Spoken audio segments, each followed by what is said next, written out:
What's up, guys? My name's Axelboy and welcome to my studio. I'm a UK-based music producer. I like to make UK bass, dubstep, drum and bass, and I'm well known for making sounds like this.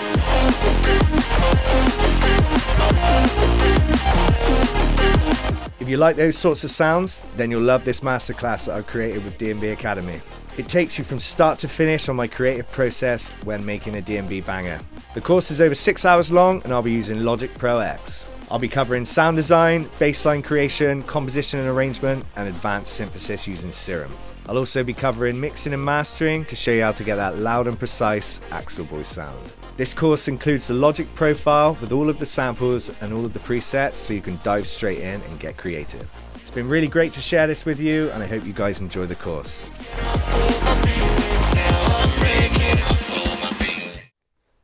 Hey guys, this is Roygren from Roygren Protone, and this is our production masterclass. So what I'm going to do is I'm going to explain to you a little bit of how we work on a project and what plugins we use, which DAW we use, and a little bit of our sampling techniques, and just a general overview of how you could improve your production skills or your production workflow. First of all, I have to say, this is our way of doing things, which means that there are so many right ways to do stuff, to make music. There is no simple recipe. You just have to find your own way of how to do things, pretty much. What does it mean? It means there is no effective way of equalizing or compression. There is just your way of how you want it to sound like and which product you want to have at the end. So it's a lot of components that you need to create the music you want to hear and the music you feel. The tools are there and it's just your decision of how to use them and in which way you use them. So what do we usually do? We basically just look for samples. Can be sample packs, can be sampling off of vinyl, can be sampling off of YouTube or all sorts of different sources where you just find your audio. And in our case, it's very often vinyl. So what you would do, you would just record something through Logic into your project. So we got a little project open here, which we started a couple of months ago. And I'm going to explain this project to you guys. I'm going to explain on how we used several sounds and how the whole idea just came up. So pretty much, first off, I'm going to explain how do you record in Logic. So you open up a new project and you create your audio layer, your audio track. And in this case, you just have this audio track, audio 18. And then you need your sound card. So let's say you have your microphone, you could record samples from your microphone which you want to use, or your recording device which is playing something off of a turntable. Could be a mixer, your DJ equipment, and you just put some let's say a jazz record on it and then you record it through Logic. So usually it's you'll have a mono signal coming from your microphone into your Logic. So to be able to record that, you just go to mono, you make your track a mono track, which is this little button here. You just press here, stereo, mono. And then you need to find the right channel, where you put your microphone into your sound card. Let's say it's input 1 or input 2. Like in my case, there are only 2 inputs because we got the duet sound card by Apogee. Let's say it's an input 1. And then you just easily click the record button and record the stuff into your DAW, which is Logic Pro X in our case. Logic Pro X is very similar to Logic Pro 9. Just some slight differences in plugins they offer. The interface a little bit different. In my opinion, it's a bit more stable, and just a great tool to work on music. Like, we chose Logic because we like the arrangement window and the interface. It's just very much like working with a real mixer. It's very clear of which plugins are on each channel, and here you got the fader, the line faders of the different channels, the volume faders, and it's just very easy to manipulate and gives you like a great overview of what you're doing or of what's going on. Protone is using a lot of Ableton as well, which on the other hand is very useful for creating something really quick, like something creative. I'm not the biggest fan of the interface of Ableton. Also mixing wise, it's just a bit complicated in my opinion, but to create something really quick, Ableton offers like lots of possibilities to do stuff, creative stuff, like in a speed which is pretty difficult to achieve in Logic.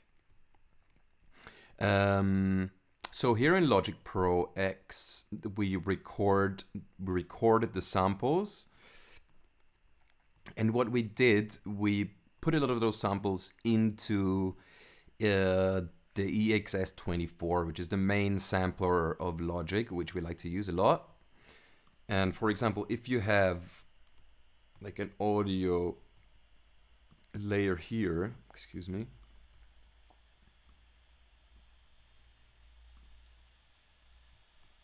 and let's play that.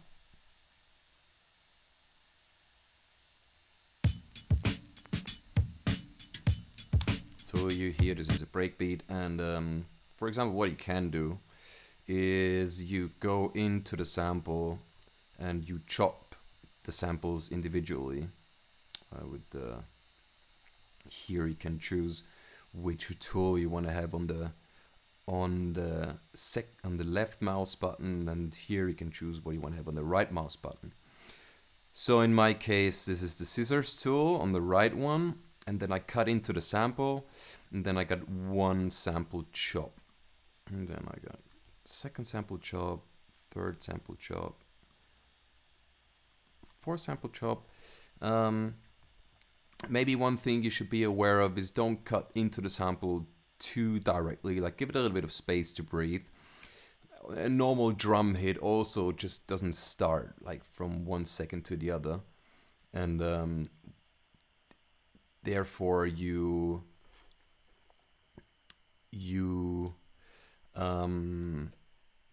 want to have a little bit of a space to breathe for the sample. So we chop in here, and then we chop in the other parts. And then what we could do, what we sometimes do, is we create individual audio layers. Let's say this is a kick drum, and let's say it's a snare drum. So you got one kick drum channel, and one snare drum channel. And then you pretty much are able to create your own pattern. Like you arrange the different sounds so you can get a pattern which you like, and then you can just manipulate those samples individually. What does that mean? If you want to have separate EQs on your kick drum, you have to have it on your own layer. if it's all on one break, you can just manipulate every sample that is on the break or every sound that is on the break. So if you, for example, boost the low end, it will boost the low end of the kick drum, the snare drum, and the hi-hat. Obviously, you don't want that all the time. Sometimes you want to. It really depends on the project you're working on and on the layer. But sometimes individual control just can be very useful, and it's something you want to have. So you put it on individual layers, and there you can just mess around with it. Another good option is, let's say you're a very lazy person and you don't want to chop all the samples by hand. You can try the slice at transient markers option by Logic. It's just you find the sample and then you right click and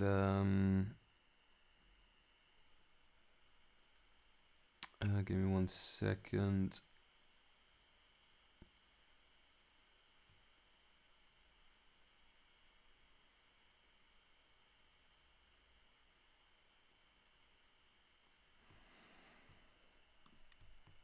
And then you find the option of slice at transient markers. I thought it would be in here somewhere as well. That's why I was looking. But apparently it will be just on top, regardless of what you've done before. So apart from that, you will see, like what I'm flicking through here are options which you can use on a sample, which are very useful. Might explain some later on. But for now, let's stick with the slice at transient markers. So you got all your slices, and you can control that if they are cut at the right spot. That looks about right. And next step would be you choose your samples. You click right click, and then you can convert it to a new sampler track. So when you got that, you got your new sampler track. And then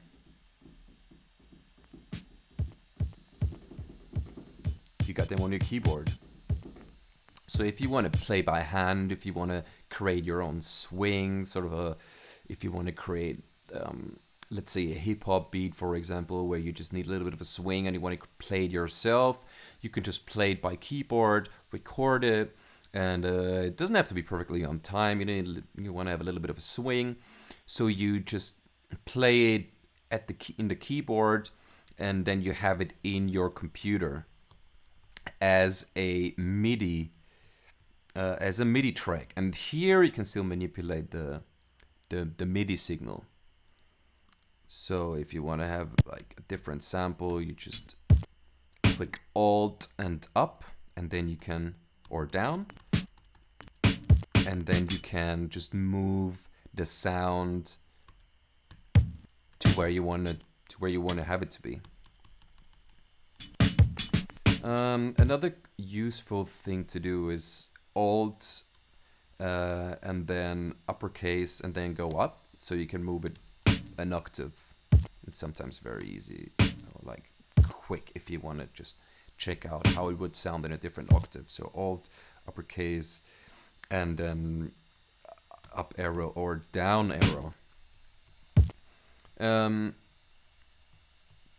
Some people prefer to have it in MIDI because it just gives you sort of a nicer control over the sample, and you can manipulate more afterwards, more easily, more quickly. Like you can change the pitch. Let's say we don't want to have this break beat in a in the certain pitch in which it is.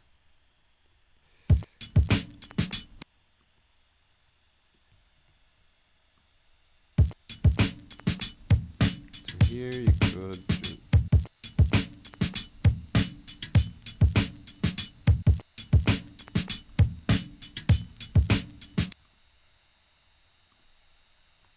you just open up the sampler.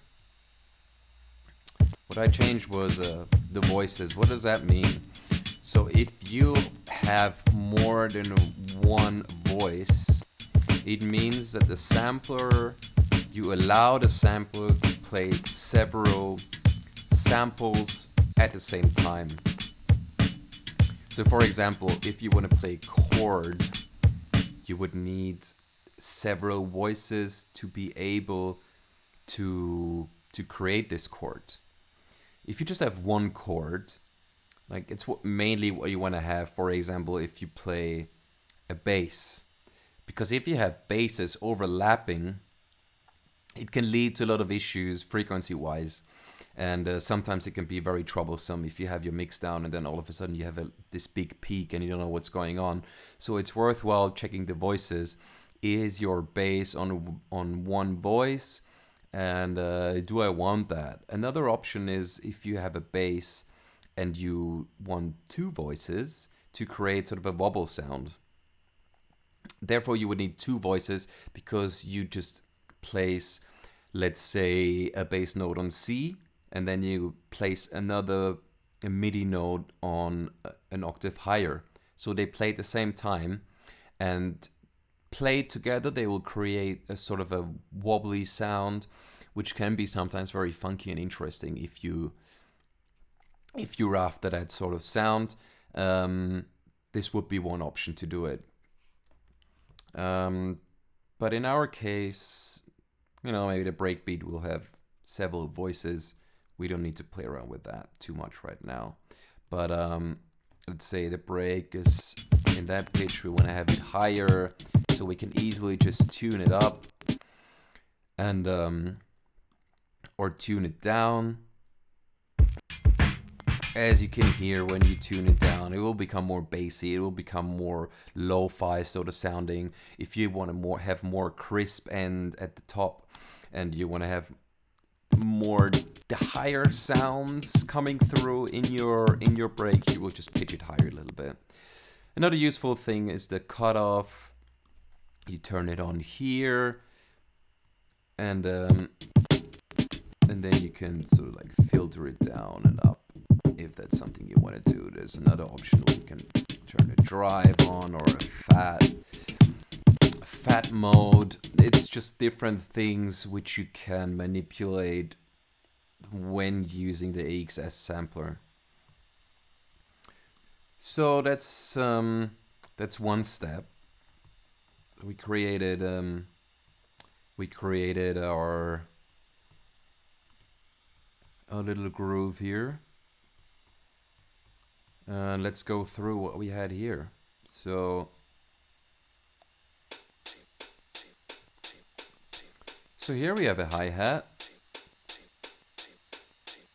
As you can hear, there are some distorted sounds, like some clicky sounds on it, but on this particular track I wanted a very natural groove, sort of a natural break vibe, which doesn't sound too synthetic, and so it just, you could clean it up, you could make it more pristine, but in this case we don't want to.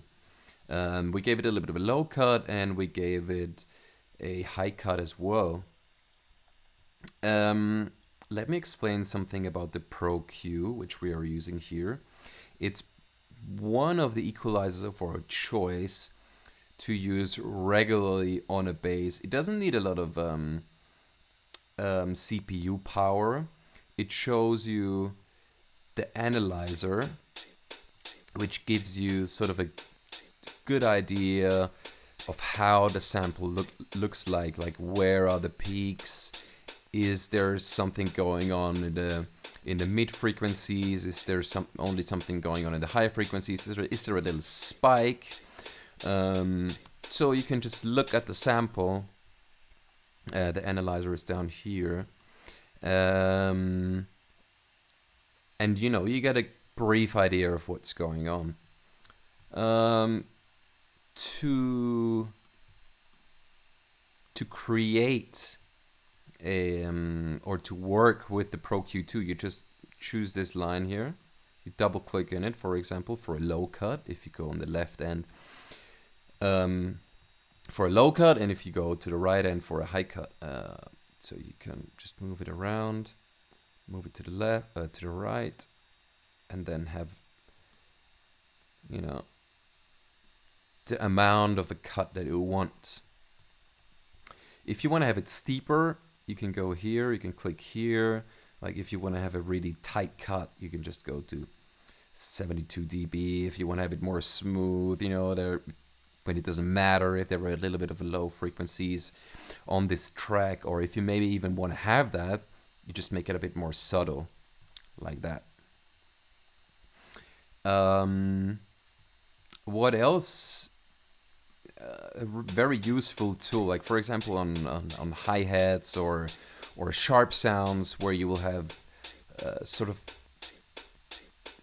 weird resonating frequencies. You can just pull up a spike. So how do you do that? You just click here, you drag it up, and then you go to the Q, and then you go to the very right until you have a very narrow sort of spike, and then you can go through your sample and you will hear the problematic frequencies, so you can hear them. Very useful tool to not destroy your ears is this headphone button. You can click it and you can flick around, and there you can hear, oh, okay, like this is sounding pretty bad, this is sounding pretty bad. Let's say we want to have the worst frequency was here, and then we just drag it down, and so what we did, we just pretty much killed only one frequency. You can do that several times on a breakbeat or something like that, but remember, even though the spike is very narrow, you will still, you kill something of the groove. Sometimes a groove can be reliable on this one particular frequency which you just killed, so be careful of not to kill too much. Or if you do so, you can just push it again with another equalizer or a wider band, which just goes right into the area where you used where you did all your spikes or your cleaning, let's say, and then you just push the area in general a little bit, so the frequencies around it become louder, but the bad frequencies are gone, or however you want to have it.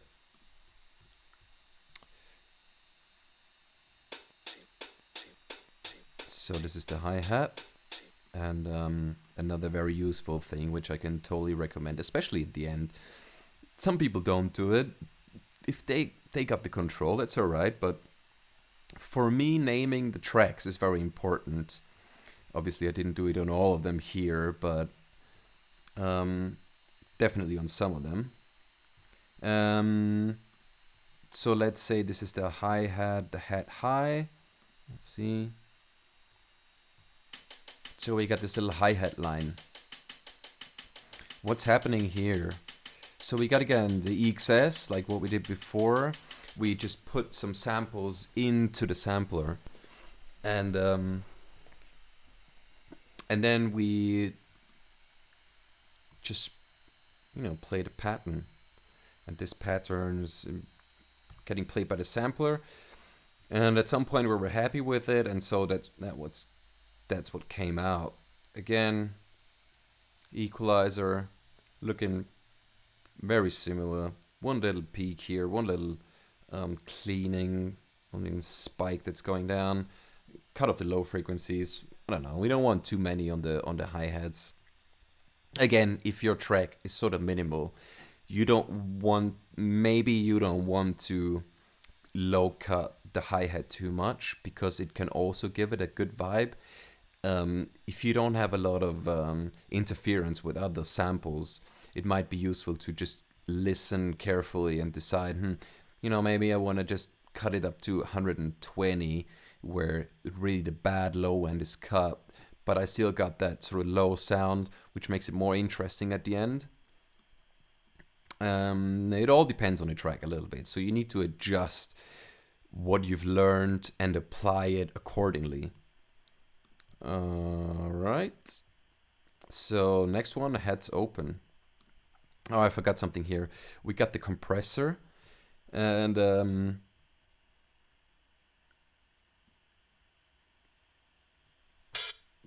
wrong layer. What it pretty much does is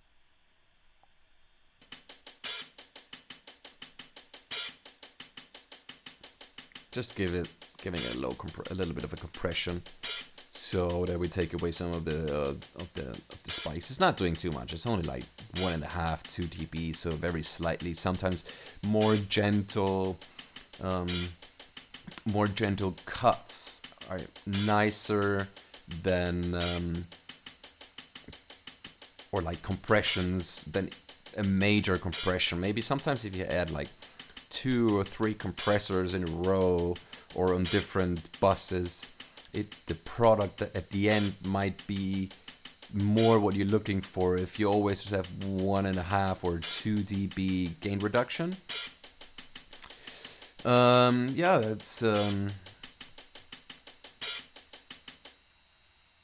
that's on the hi-hat, and then we got an ozone, killing all the stereo imaging.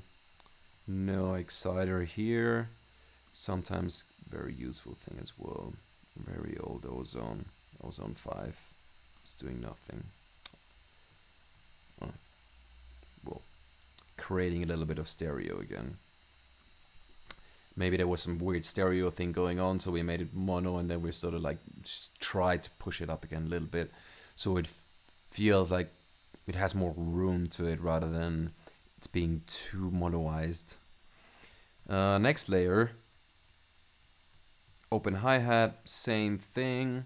So we got our Pro Q Fab filter. Cannot recommend them enough. Fab filter plugins are the bomb. Ozone Isotope, same thing. Great plugins. Whichever version you use, try to get your hands on it. They're worth it.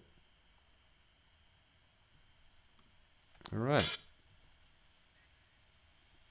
And then we got this little bit of a distorted sounding open hi-hat, which we gave some reverb, which leads me to explain the next step, which is send channels. So what is a send channel? What you can do in Logic very easily is you have this sample with an auto filter on. So the auto filter pretty much just does a cutoff, and the envelope is getting controlled by the LFO. But we got the envelope and we got the LFO going on, and it's not doing much, but maybe just a little bit effect that we wanted to achieve. A very useful tool though, auto filter from Logic. So as you can hear, after I played it, when the send channel was on mute, there is no reverb anymore. So what you can do is you can just chuck a reverb on the sample. What this does, it will just open the reverb plugin, and then you can just choose the mix. What does that mean? It means how much of the sample is affected by the reverb. If it's 100%, then there's going to be a completely wet signal. In this case, what we like to do to have a little bit more control over the reverb, there's nothing wrong with that. Like, if you want to have it, it's very useful. It can be a nice effect that you want to have on your sample. But you can, in Logic, create a send channel. How do you do that? You go to bus and then you create a send channel. In our case, it's bus 20, and we named it reverb. So we open it up, and this is the send channel. If you open up a send channel, I will just show you real quick. Boom. Here, what you have to do, so now we created our new send channel to bus 21. It's no name yet. So if you double click down here, you can call it test. And then what you need to do is you increase the send volume, or the send percentage of, let's say volume of your send channel, like how loud you want to send your signal into the send channel, which doesn't mean that the signal is getting sent only through the bus channel, which is another option I will get to later on. But it's more like an additional signal. So if I would play it right now and send it to this bus through this bus channel, you will have the same sound played pretty much at the same volume at the same time. We don't want that. What we want is to create a reverb. So now we can go back to our reverb channel. If we click on it, here it is. So what we got here, low cut, because if you want to have a reverb, you don't want to have the low frequencies in the reverb, just resonating in your track too much. You got to be careful with that a little bit.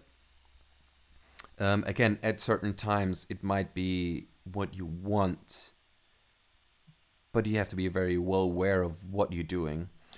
And then we have a reverb, have it on 100%, the Pro R by FabFilter. I don't know, we just like the sound of it. It's very easy to use. And here you can choose the milliseconds of the reverb. Do you want it to have it like a small reverb, large reverb, or medium? You can choose the distance. Do you want to have it to sound that it's more further away, or do you want it to be closer? Very much up to you. And some more other options. If you want to have it dark, bright, stereo width. It's just something you can mess around with. But overall, it's very, very easy, and the sound of it is pretty good. So now it's still not playing because it's not on solo, but this was the sample without reverb.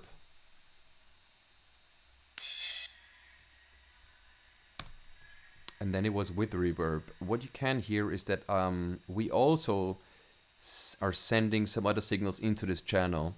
So the other signals are getting played now because we soloed the bus channel as well. Alright, so that's a bit of an overview of how to use bus channels. What you can do, for example, is also use a delay.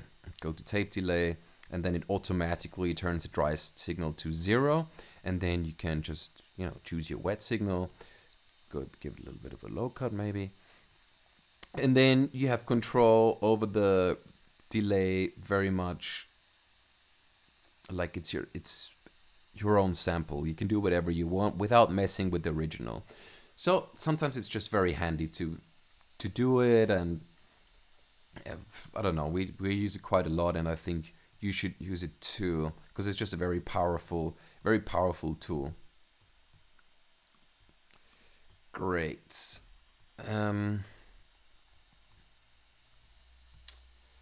What else we got here? Next step, sample. So when you sample, it's a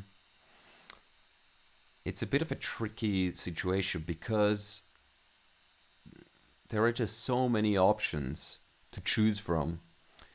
And sometimes you might think, this is sounding pretty cool, but I don't know how to implement it or how to use it. There might be too many sounds in the background which are interfering with my main sample, so I'm not too sure. Sometimes it's good to just mess around with it, give it a try, even if it costs you like 10-15 minutes. It might be worth it because it could actually work. Maybe you'll find your way around of how to use it and how to do it. So I think it's a good idea to just give it a try. And then, as I explained before, you record your sample into your sampler, and then you got different parts of samples which you can choose from, and then you just layer it on top, and you can hear, do they work together or don't they work together? In this case, what we got here,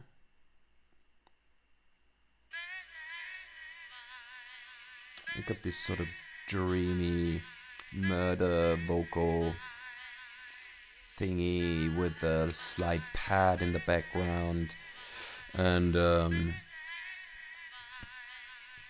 we thought it might be the right thing for a little loop. What we did here, again, equalizing, and then we added the Butchvik vocals plugin with some compression, and we turned up the tube a little bit and the solid state, just to give it a little bit of a, I don't know, makes it a bit more airy, sets it a bit more in the background, not having it too obvious since it's been looped. Just giving it more sort of a, I don't know, airy vibe, and then we just crank the output up a little bit.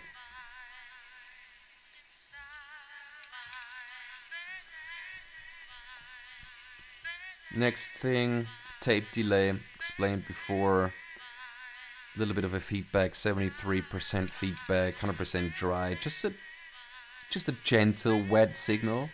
So you have just some of the sample slightly in the background, just swirling around, creating some space, which might not be audible for you when you're listening actively to the track, but it's there, like it does something, and can sometimes be very useful to have these little things just fill up your track, create this atmosphere that just make all the difference.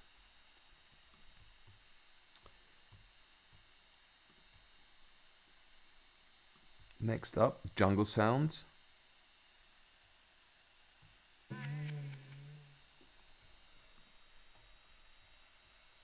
So a little bit of a vocal chop on there still, and then we got it's a I don't know, sounds like a conga to me, and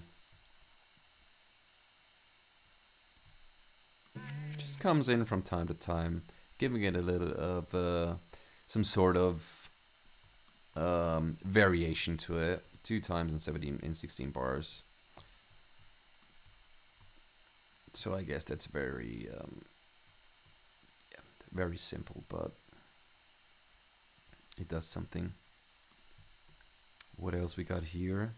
A pad.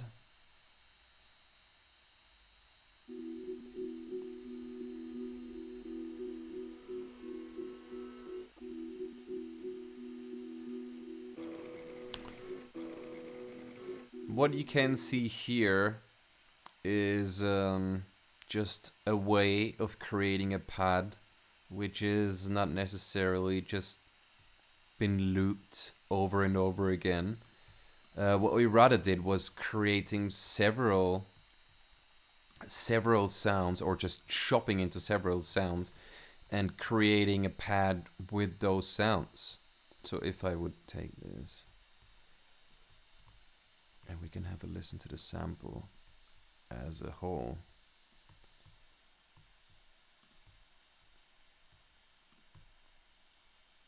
Let's mute this.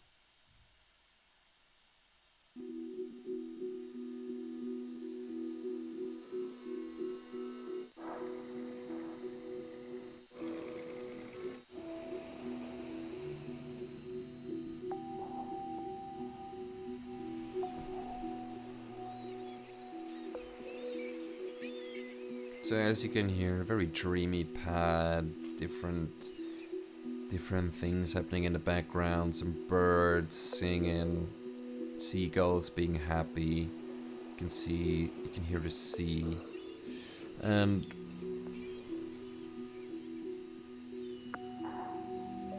just goes on and on and on. And instead of creating just 1 2-bar loop, 4-bar loop, whatever, we just chopped into different parts of the sample and created this pattern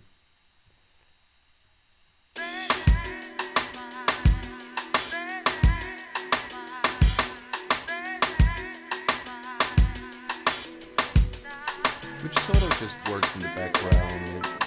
It gives it a vibe. It's not too obvious again, and it's just there to set a mood in a way. So, you know, sometimes you don't have to be too, because you got all these lines and everything can be quantized and everything can be perfectly how you want it to be. But we try to not have it like that sometimes, just to break out a little bit of this behavior, and you know, just mess around with the sample rather than just chucking it in, just looping it, and that's it. You know, we wanna have a little bit of a play before we actually apply it to the track. What you can do here, very handy. You can just change the gain of one individual sample. Okay, here, just go up and down. What you can do as well is do a fade in, fade out.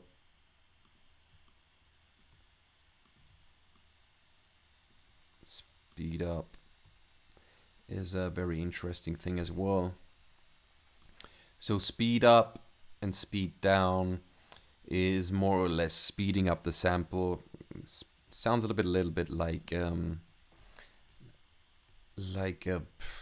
could say like a vinyl slowdown as well. Let me show this to you. If we create this slowdown, almost sounds like a turntable shuts off, or like someone turns it down.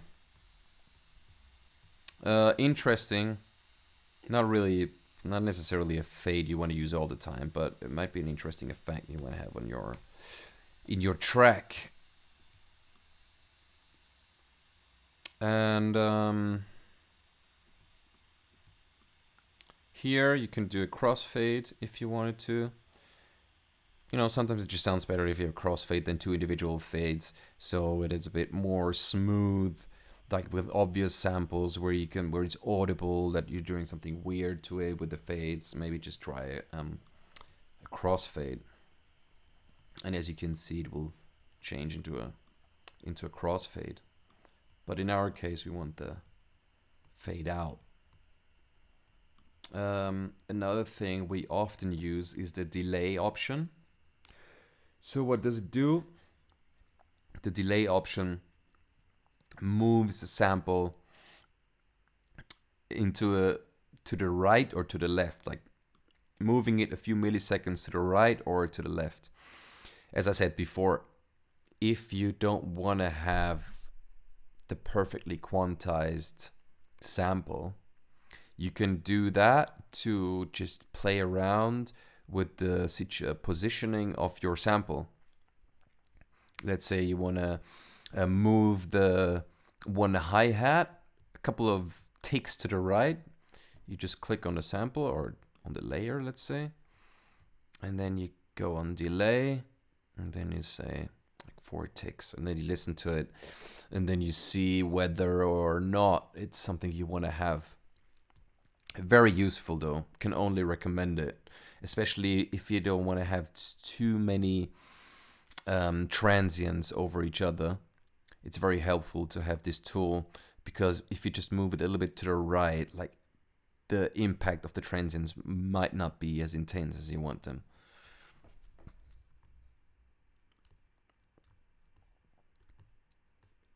Okay.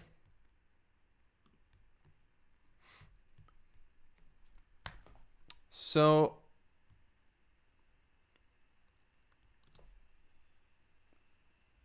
the intro is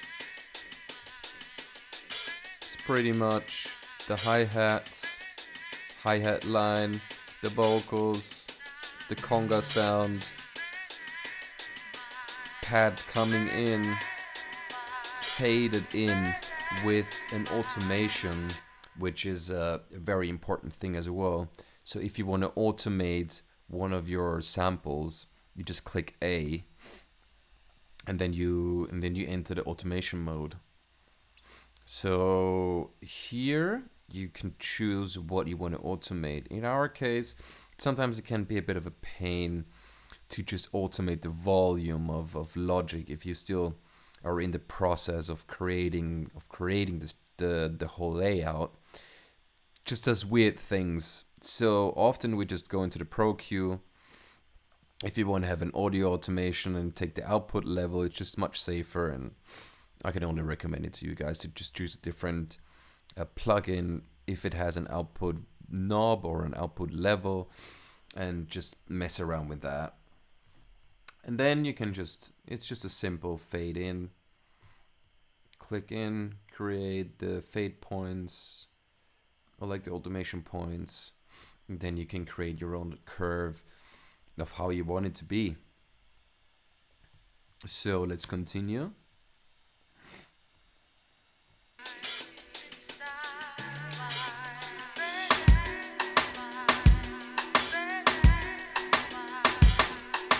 So what we got here, snare,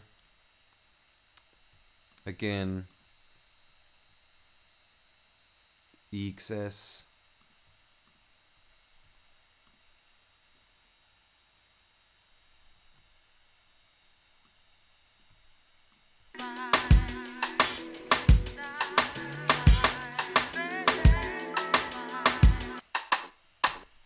not the cleanest of sounds. Again, it's just we didn't want it to be. It has this, the tail is a little bit muddy, but you know, that's all right. It doesn't have to be amazing. It doesn't have to be the cleanest to be what you want. So again, snares, snare, snap,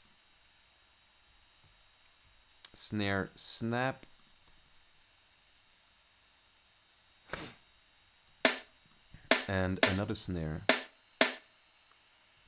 more of a stick thing. Same with the kick.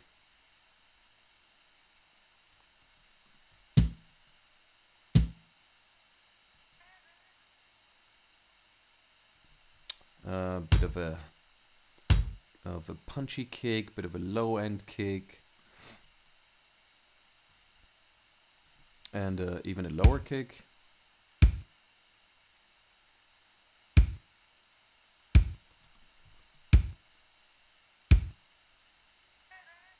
And if you put them all together, you get your beat.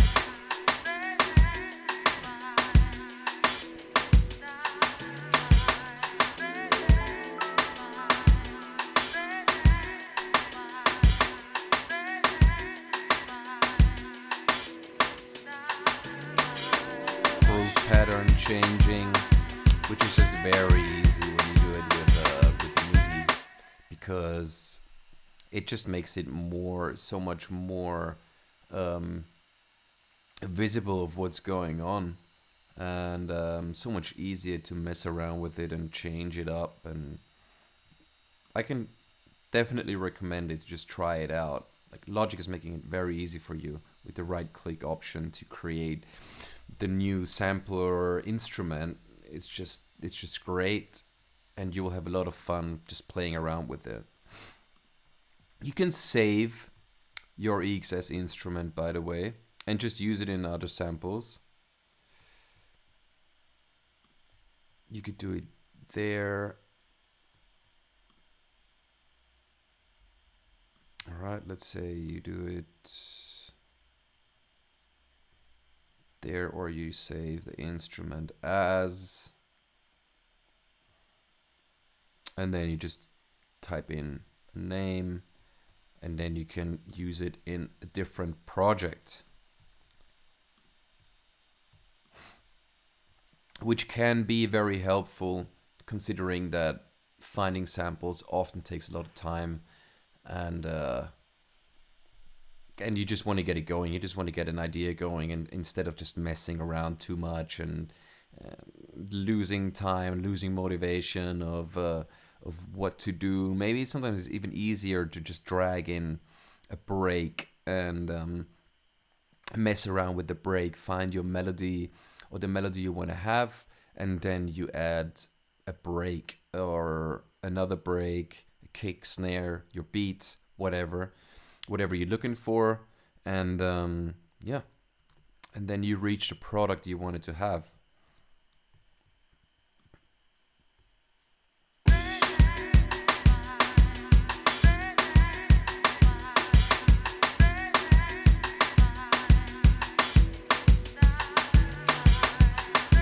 Some piano delayed.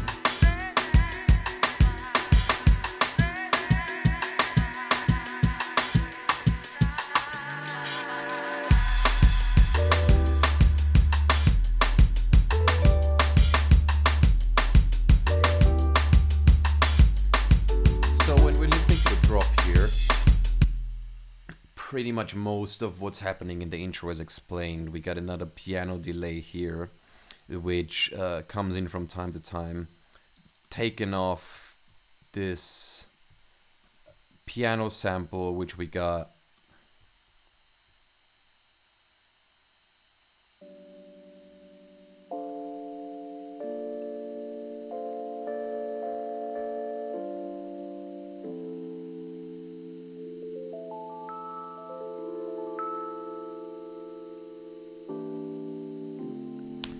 So when you have a sample like that, you know, the main thing about sampling is to find the sample. Like no one can take that work off of you.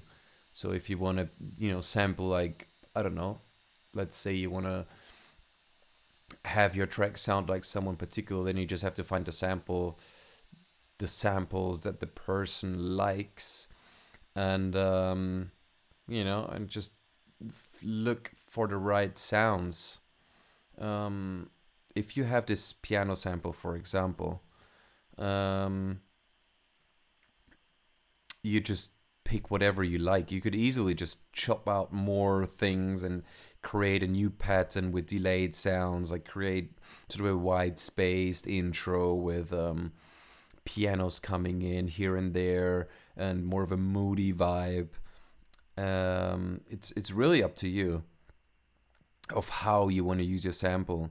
It's just you have to find it, and then you have to be able to apply it. Like that's only coming with the more you do, the more you work with samples, and how you will have the idea in your head.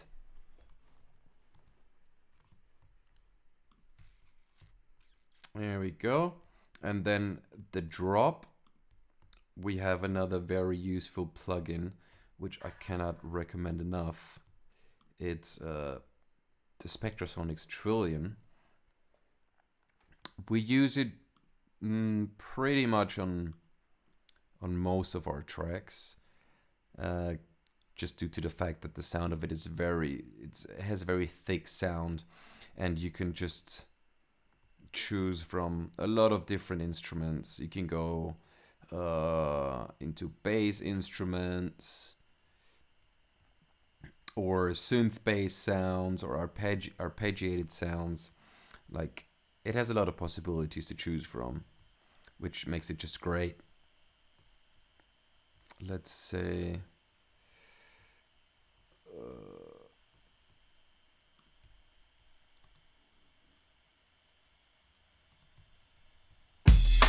another instance of this, and then we go into the Trillion.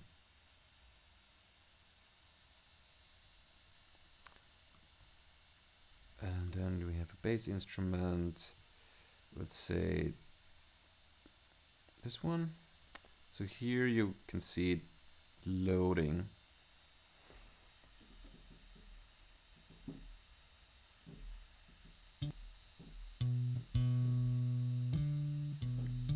Guitar sounds. You can play your own guitar lines if you want to. You can play your own, let's say,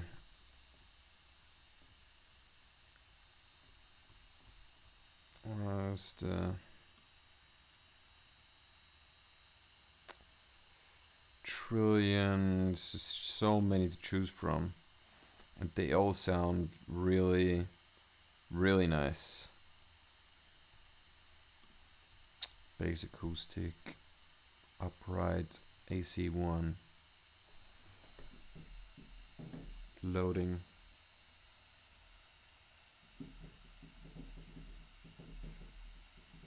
Still loading, loading, loading, loading, loading.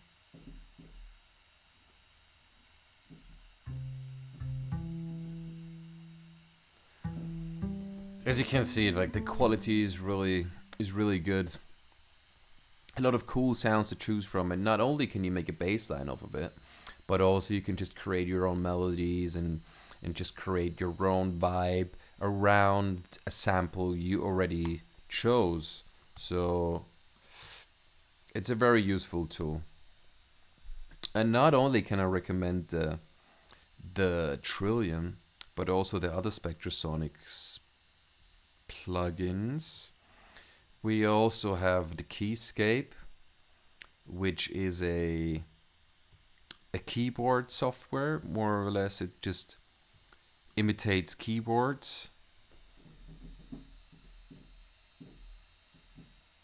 From normal grand pianos to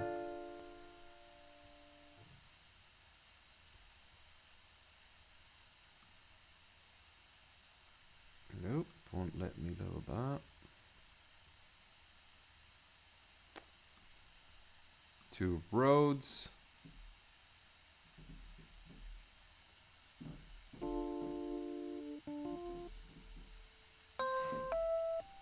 And they all just sound amazing.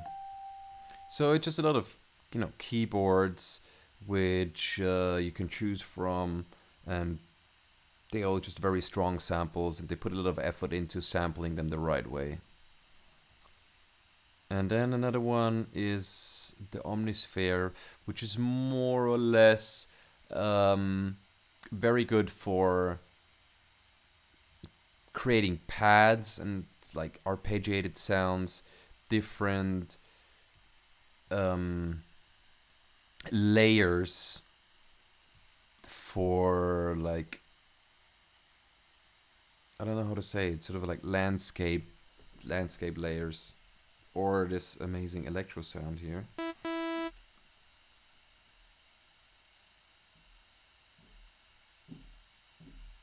From kicks to snares. Let's say you want to have a noisescape.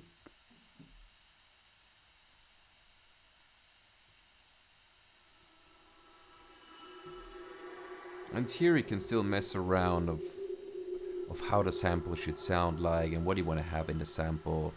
The effects that are on the sample, which are sounding pretty good as well. So a lot of stuff you can choose from. Cannot recommend them enough. Get your hands on the Spectrasonic stuff. Worth the money. Well, if you don't have it, you just sample it. You just find your sample and you play around with it. That's what we did with the piano here. So with the technique I showed you before, just chopping your samples, loading them into the sampler.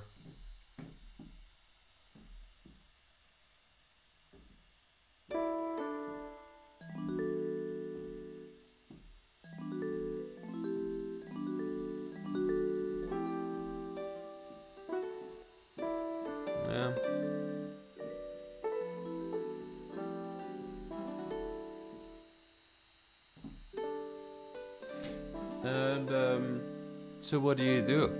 You got several chops of a sample. Well, you just mess around with them. Like that's the fun part. You just sit around and you just play the beat and you mess around with and you see how can I arrange those sounds in a different way, which are not used in that way in the sample, or even though if they were used like that in the sample, it's great. Like, I don't know, a lot of our, my favorite drum bass tracks are just the right sample placed in a track, and it just runs down and it just works. It's your own way of, it's just different technique. You just chop it, or you just place it wherever you want to have it to be, and that's it. So it's again just messing around.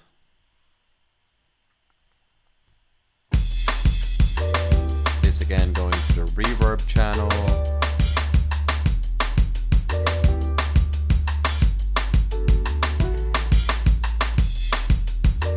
Getting a classic system overload. This is the favorite part of making music when you have a ghost in the machine.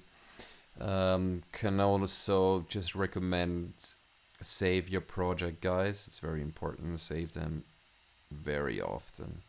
You know, there's nothing more annoying than working on something for half an hour, 40 minutes, and then all of a sudden there's ghost in the machine, logic crashes down, or even your computer just shuts down. Everything's possible, and then all the work's gone, and it was just, you know, it will just hit your motivation level really hard.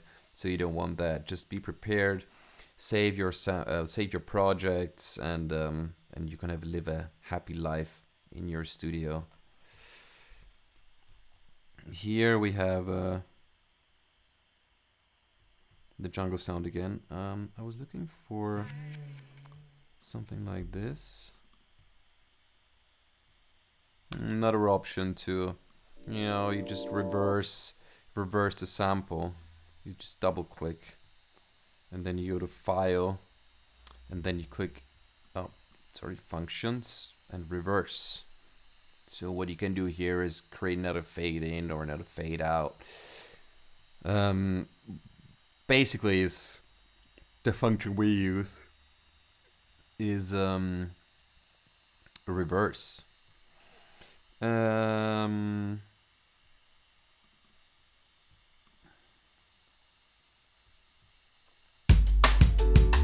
then we just add this additional layer of roads, which you heard before.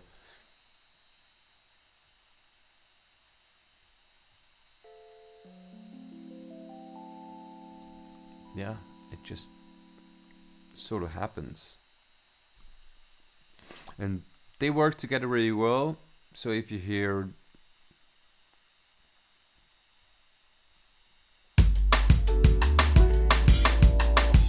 kind of blends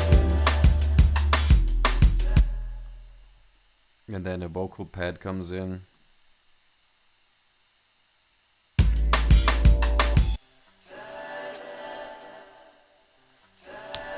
Again, finding the right samples is very important. I can really recommend you guys to just sample something. Get as many ideas, like many chops, many different records as you can find, which make sense, like which are not useless sounds which you'll never use. Just find the right spots, record them. Don't record too much. You don't want to sit on 2 hours of recording material, which you have to listen through 50 times until you decide of what to use and what not to use. Only record chops which you think you'll be able to use. Record them. Don't record the whole vinyl. Record the parts. Drag them into a project. And then start from there. You will very quickly be able to create an idea and see which samples work and which don't. The ones that don't work, you can put them aside, use them for another project, or, you know, just create your own sample base, whatever you feel like. A lot of options.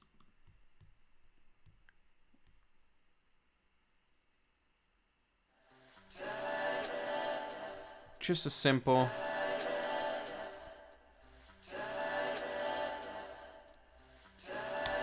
vocal loop pad thing, sidechained with the kick. How to sidechain? We open up the compressor of Logic, and then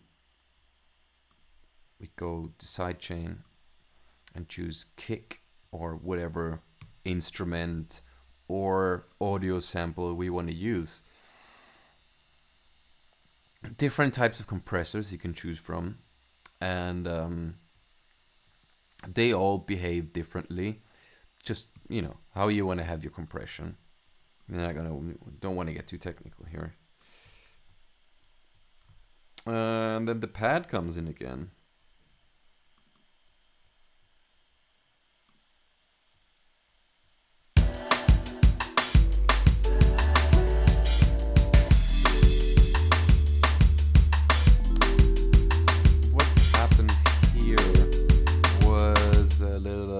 sort of, we created this additional snare which plays on the other snare and then creates this reverbing sort of hit before it goes into the next 16 bar loop.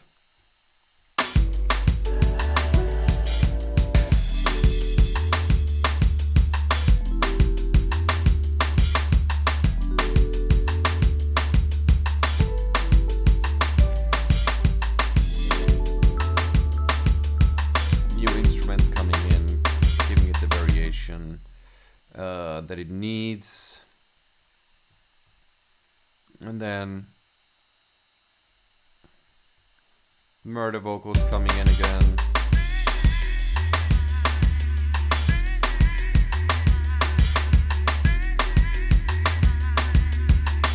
And here the vocal just, I don't know, we decided that it works when it just plays the whole thing.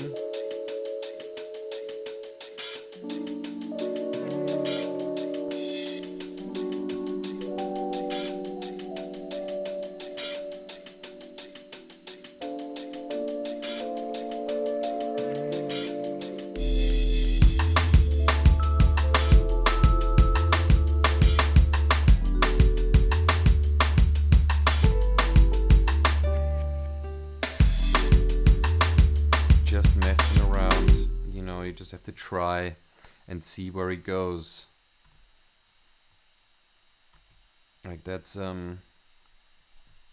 it's very much the main idea behind it, to find the right samples. It's which is so essential, and when they sound right, when you choose them right, like it will be so much faster and more efficient to create the music you want to create. So I think that's a very important step on how to, how to find melodical tracks, or how to be able to make them. Just find good samples and be brave enough to use them in different ways, or in the way you want to use them. So yeah, overall I would say that's a very important thing to think of. So when you flick through music, it sometimes can be useful to have the breakbeat playing in the background and see how's the tempo. Could it work? Do we need to adjust it a lot? Can we just chop different things out of it or not? It's sort of kind of give you a hint on the direction of where you want to go. So I would say it's useful to try it that way. Something else I could explain is how another way to use send channels. So when you use a send channel, you can also send several sounds into one send channel. So instead of having output here, there's a kick. So we got a kick drum going into a bus channel, and the bus channel is called kick. So we got 1, 2, 3. 3 kicks going into bus 1. There it is, kick channel. In this case, we didn't really do a lot. We just added one of our favorite compressors to it, the glue, which just works very well. It sounds great. It has a mix button to it, so you can just have a little parallel compression happening with some of the compressed material or compressed audio and not compressed audio playing at the same time.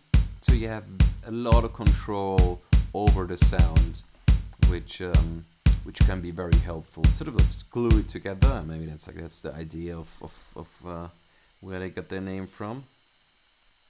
Another thing would be sending those channels into another beat channel. if you want that. We very often do that. And there we have another plugin which is very essential in our Logic life, and it's the SSL EQ. Gotta say, it's very great sounding equalizer, which you can use to just boost frequencies where they really need to be boosted. It's not something you want to have a lot in your project because it uses some CPU power, and it's just not necessary. So for cuts and things like that, I would totally recommend the Pro Q. But if you hear something like I don't know, your hi-hat or your kick drum is lacking in some frequencies around 700, 800, 900 hertz, and you want to give it a little boost, then solid state Logic is definitely something you should get your hands on.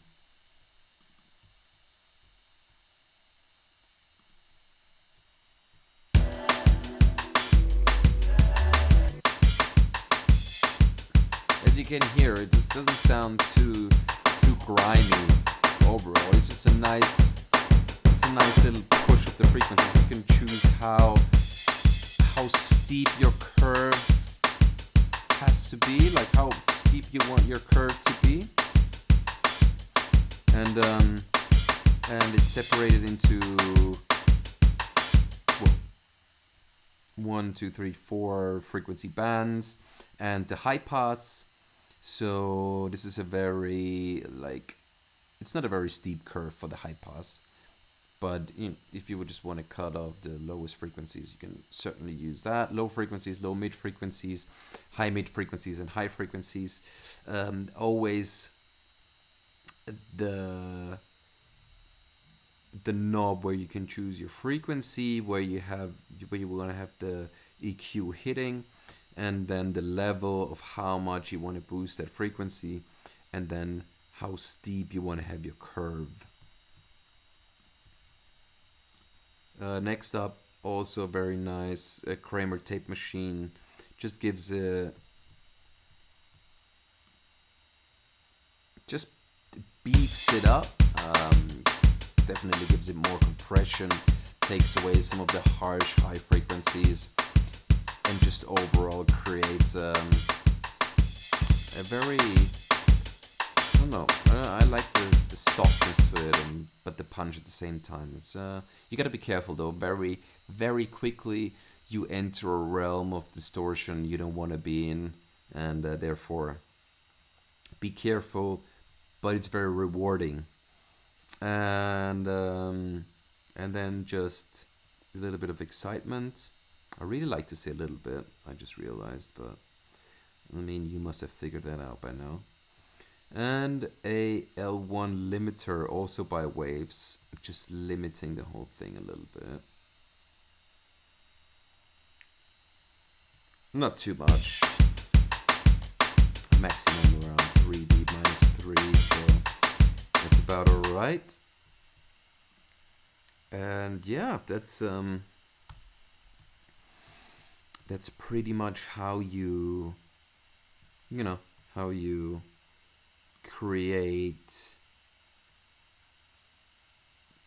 a drum bass track.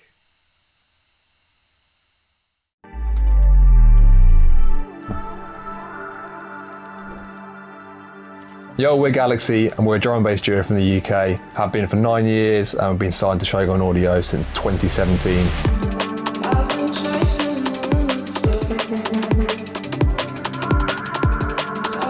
Since then, we've released our debut album, Research and Development, and a handful of other EPs. We've put this course together for DNB Academy, covering our whole process of writing a drum and bass tune from start to finish.